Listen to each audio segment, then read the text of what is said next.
Without any lift తరలించే అవకాశం ఉన్నది. సుందిల వద్ద we have already lift facility.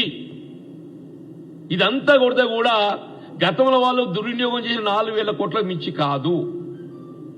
ఇదంతా కూడా దాని మీద ఈ రాష్ట్ర ప్రభుత్వ గౌరవ ముఖ్యమంత్రి గారు ఏదైతే ఉందో దృష్టి కేంద్రించి యావత్ ఉత్తర తెలంగాణ ప్రాంతమనే కాకుండా even it supply water to the Hyderabad drinking water, దానిపై దృష్టి పెట్టాలని చెప్పని నేను విజ్ఞప్తి చేస్తున్నాం. మీరు ఏంటే ఈ ప్రాజెక్టుల ముచ్చట చెప్పండి.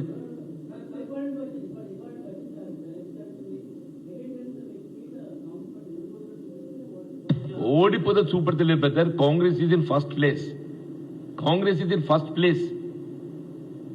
Counting is just now started. Congress is in first place. ఆనాడు ఏదైతే ఉందో ఫార్చునేట్లీ అదృష్టం కొద్దీ మేమందరి సహకారంతో ఫస్ట్ కౌంట్ లో గెలిచి వచ్చాం. ఇప్పుడు ఫస్ట్ కౌంట్ లో అది ఏమేరే సాధ్యమవుతుందో చెప్పలేము ఇప్పుడే. అది ఫస్ట్ కౌంటా సెకండ్ కౌంటా కానీ ఏదైతే ఉందో తప్పకుండా కాంగ్రెస్ పార్టీ అభ్యర్థి మేము విజయం సాధిస్తాం. Thank you.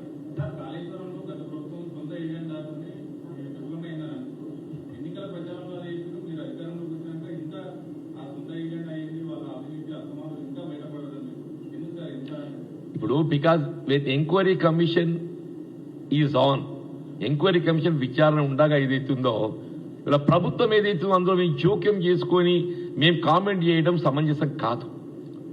We are waiting for that enquiry commission report.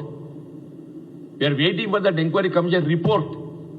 ఆ ఎంక్వైరీ కమిషన్ రిపోర్ట్ రావడంతో ఏదైతుందో వచ్చిన తదుపరి అసలు వాస్తవం ఎక్కడ నిర్లక్ష్యం జరిగింది, దాని బాధ్యులు ఎవరు, వాళ్ళపై ఏ విధంగా చట్టపరమైన చర్యలు తీసుకునే అవకాశం ఉంది, అదొక వన్ పార్ట్. అది తదుపరి మళ్ళీ వాళ్ళ సలహా సూచనను పరిగణన తీసుకుంటూ కేంద్ర జనవనరుల శాఖ సలహా సూచనతో ఏదైతుందో ఈ డ్యామేజ్డ్ పోర్షన్ ను ఏ విధంగా పునర్నిర్మాణం చేయడం సాధ్యమవుతుంది,